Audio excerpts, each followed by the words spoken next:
wonder what I'm reviewing today. Maybe it's a SNES game.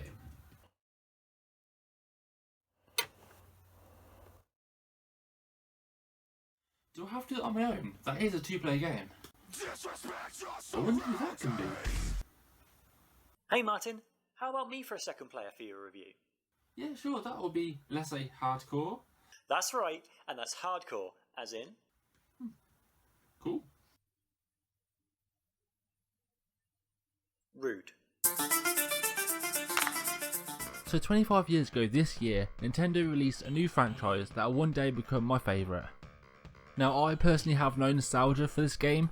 The first Mario Kart I ever played was Nintendo 64 version, Mario Kart 64. How about you, Sam? The original Super Mario Kart holds huge nostalgia-gasms for me, having played it to absolute death when it was released, due to my mate Brendan getting it with his Super Nintendo.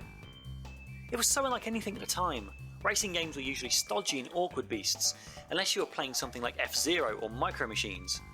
But when Mario Kart came along, it was just fun. It's also the granddaddy of all kart racers, so without Mario Kart we wouldn't have Street Racer, Eminem's Kart Racing, or Crazy Frog Racer, so, what was my point again? Basically your point was you liked Super Mario Kart back in the day.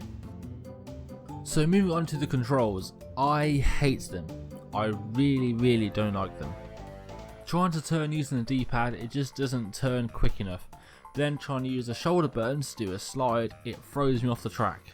Now this is probably me just being bad at the game, but honestly I just don't like the controls. Yeah, I can see the controls being difficult for a first time player, but to me they just feel natural. Your steering is fit for purpose, and you can use your jump and slide to gracefully drift your way around corners, Tokyo Drift style. And because of that reference, I will now call you DK. And if you're a fan of Tokyo Drift, you'll know what DK stands for. And no, it's not Donkey Kong. Can he drive? Can he drive? You know what DK stands for? Donkey Kong. For a game that's 25 years old, this game still looks pretty good. And back in the day, this game would have been mind-blowing, because it looks 3D, but it's basically a 2D game made to look 3D. I still find it strange how the weapon boxes on the floor are basically just squares. It looks really funny to me for some reason. It's the beauty of the Super Nintendo Mode 7 graphics engine, creating 3D looking images entirely in 2D space and using the limitations presented to you to create something, for the time of release, state of the art. Mode 7 is my jam. There is a good selection of characters, from Mario to Bowser. There are 8 in total to choose from, and each one feels different from acceleration to weight. So for example, Bowser is one of the heavy characters. Now he can be used to knock other lighter characters off the tracks or just to annoy them. The best all-rounder characters are either Koopa Troopa or Yoshi, so I'd recommend them if you're just starting out. Also, look at Koopa Troopa's little face. How can you say no to him? Well, I guess he is quite cute. So there are a few weapons and items you can pick up while racing. Not as many as there are in the newer Mario Kart games, but there's still quite a few. There are the classic shells still in this game, and there's also the feather that makes you jump higher. I really don't see the point in this weapon. Some stages have gaps and shortcuts that can only be reached by using this power-up. Using a shortcut can sometimes be the difference between first or eighth, and as a wise man once said, if you're not first, you're last. And was that wise man you by any chance? That was Ricky Bobby? Talladega Nights? No, it must be an age thing.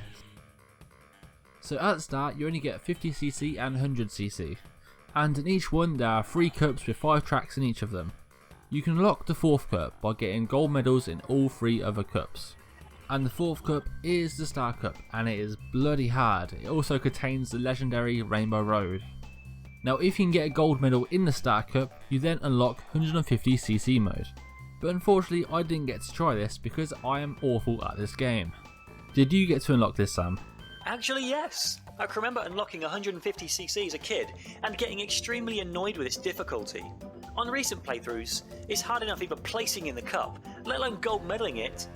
I'm only human, Nintendo, jeez! Now I don't feel so bad, even DK can't do it. So far I really don't like this game. There must be something decent about it. Let's try the multiplayer. So there are 3 modes to choose from. Mario Kart GP, Match Race and Battle Mode.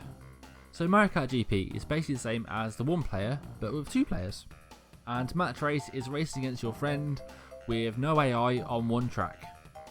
And moving on to the best mode in the game, Battle Mode. This is where you and your friend battle it out in an arena trying to pop each other's balloons. And it's so much fun. And the only way it can be improved is if it's supported more than two players, but the SNES only has two controller ports. Yeah, no official multi-tap accessory was ever produced for the SNES. There were third-party ones released though, and some great 4-player games such as Super Bomberman and NBA Jam, but alas, Super Mario Kart is not among them, which sucks. So for me, this is probably my least favourite Mario Kart game in the series, but the multiplayer can be fun. If you can get used to the controls, you'll probably have a lot more fun with this game than I did. Sam, is there anything you want to add? You know, unfortunately I have to disagree. This game is great fun and really holds up well.